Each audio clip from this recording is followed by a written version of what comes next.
Hi, everybody. Checking my phone really quick because it just buzzed. I'm wondering if there is a way. Oh, I can share this on Facebook. I'm doing it real quick. Just hold on a second. Yay. Okay. So today I was just going to talk really quickly about taking action. And so what does that mean? You know, the whole law of attraction, they say, to do your affirmations and to think positively and to, think as if it's already happened. So you start to reprogram your unconscious mind. But when do you take action? Because I've heard a lot of people say, well, I watched The Secret, and they're insinuating that you just sit on the couch and pretend you're driving your sports car, and then it shows up in your life a week later. And that's not how it goes at all. And that's not what The Secret's portraying. What The Secret is saying is that you have to put it in your mind. Just like when Olympic athletes run a race or, whatever their sport is in their mind first, they have hooked them up to, scientific machines or whatever. And even when they are just sitting still, if they are doing it in their mind, their body is reacting to it as if it happened. And so that's like muscle memory. That's what our brains do with ideas. So Farmall Fanatic, hey, what's your given name, not your YouTube name, so I can say hi to you without calling you Farmall. And Farmall is a farm machine. Because I lived on a little working farm for a while. Gino. Hi, Gino. Okay. So where was I? Talking about reprogramming your unconscious mind. So when just like an athlete runs a race and they keep running that race in their mind and they keep winning and winning and winning, and then they'll go out and actually run the race and win. You can do that with your ideas or with your goals. You can run those races in your mind. And if you do it enough times, as if it's happening, it will start to happen. It will, and that action that you need to take is inspired action. So sometimes when you start saying like, I want more money in my life, I love money, you start keeping, a $20 bill in your pocket or your purse all the time. So, if you want to go have coffee, you can have it. You're not constantly going, I can't afford that. I can't do that because I don't have enough money.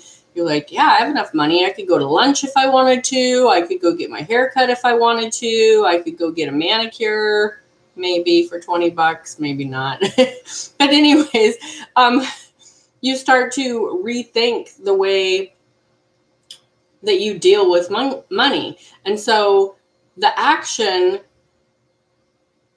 the inspired ideas and stuff to take action on will just start flowing in. And some of them you'll think, oh, I better do that because that came along when I was in this mindset. But if it doesn't feel right, don't do it. If it feels right and it might feel a little uncomfortable, you can do it then. Like say you want more money, so your boss comes to you and you've been doing your affirmations and everything, and your boss comes to you and says, hey, we're going to give you a better position, but it's going to have more responsibility. And you're like, I don't know if I want more responsibility. But if you want more, you get more responsibility. So does that feel so horrible that you wouldn't want to do it? Have you watched your boss struggle or have you been inspired like, oh, if I was the boss, I would do it this way? And it might be a little bit more difficult. So you have to just kind of weigh those things. If I don't take this, am I going to regret it? Not just for the money, but just for the lifestyle or, the new job or the challenge. So it's those inspired ideas that you take action on. And you have to decide which ones you want to take action on. So like when you're losing weight, when you want to lose weight, we were talking about your body yesterday. Something might come along, like, let's say you've been doing your affirmations and then one of your friends invites you to a Weight Watchers meeting and you go and you're like, oh, this thing sounds kind of cool. And then you just watch the whole thing and you realize, I don't really want to do all this counting and stuff. I really like low carb better, or I really like just working out hardcore and eating better, So what I'm saying here with all my little ramblings is do what feels the best. And go ahead and try those things. Try Weight Watchers. Try that new job. Just because you take those on doesn't mean that you have to dedicate your whole life to it. I think that's where we get a little mixed up. We think that we have to, if we make a decision, we have to stick with it. I am living proof that you don't have to stick with any decision. I have been through many businesses and jobs, and it's kind of a running joke at our house. If something's wrong with the car and I'm out there helping Scott work on the car, I'm like, well, I am ASC, whatever it is, certified. I don't even know what it is. And he'll go, yeah, I know, honey, you're a mechanic. It's because, number one, I took small engines in high school. Hello, I'm an expert. And number two, I worked in a truck shop, in a semi-truck shop. So yeah, that makes me an expert. Everything just got really blue. That was weird. My camera's having a little fit. Anyways,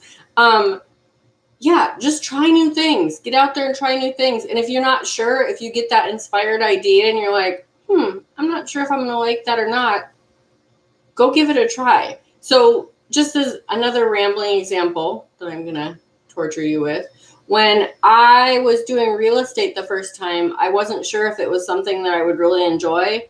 So I called one of the more successful realtors in our area, and I asked her if I could come and just kind of interview her, if she could take 20 minutes out of her day so I could just sit down with her in her office and just ask her some questions about being a real estate agent. And she was more than happy to do that, and it was very appreciated on my part. And I just went and asked her a bunch of questions. I had a list of questions, and I asked her a bunch of questions, and she had the honest answers. And I decided to go into real estate at that time, and I did okay that time. The second time, not so much. But the second time, I wasn't going at it to do real estate. I was going at it to get the money. And when you go after something for the money, it usually doesn't work. You have to do something that you enjoy when it comes to money, because you have to enjoy the money. The money can't be a struggle to get. The money has to be fun to get. Money has to be just as fun as a vacation. That's what people don't get. They're like, well, I've been asking for money. Yeah, but you've also been walking down the aisle at a store and going, oh, I wish I could have that, but I can't afford it. You can't have both of those things. You can't say I can't afford it, but I want more. That whole analogy about, if you have a friend or a significant other and you just love them so much, but when you are out in public, you're like, I'm just going to leave you in the corner and I'm not going to introduce you to anybody because, I really like you and I want you to stick around, but I just don't want to be around you right now. That's the relationship we have with money. If you treated your friends or your significant others like that, you wouldn't have them for very long. So treat money like it's a relationship. It's an energy. Treat it like you treat, and you can do that with food too. You love food, but it makes you mad because it makes you fat. Start to love food all the time. Put things in your body that you love. Find healthy things that you can put in your body that make you happy and make you proud. And when you're done eating, you're like, I just ate some really amazing stuff. Is it okay to have that donut every once in a while? Yeah. But when you have that donut, love that donut. Don't hate it. I almost got a donut this last time I went grocery shopping. And I didn't get it because I knew if I got it, it wasn't going to feel good. So I got stuff that was going to make me feel good. And I know that sounds ridiculous to some people, but it's so true. You have to love everything that you want in your life. Money, food, people, things, everything. So anyways, that's my video for the day. Thanks for listening to me ramble on, and hit the like button, hit the subscribe button and the bell if you want to know when I'm going live. And if you have any comments or questions or anything you would like me to do a video on as far as the law of attraction, let me know. And as far as inspired ideas that I have, I just wanted to let you know that I'm thinking about doing like a Sunday morning kind of alternative to church, like maybe a half-hour video on a certain subject, kind of like what I do here, but I'll have more of an outline that I'll stick with instead of just, running off on my little rants. So I'll probably still do that though. So have a great Tuesday. Go eat some tacos, because hello, Taco Tuesday. And create a great week for yourself. Mondays can be amazing when you love what you do. So, and check out the information down below. There's some links. There's a Bob Proctor live event that's coming up in October that you can sign up for. And I'll talk to you later. Bye.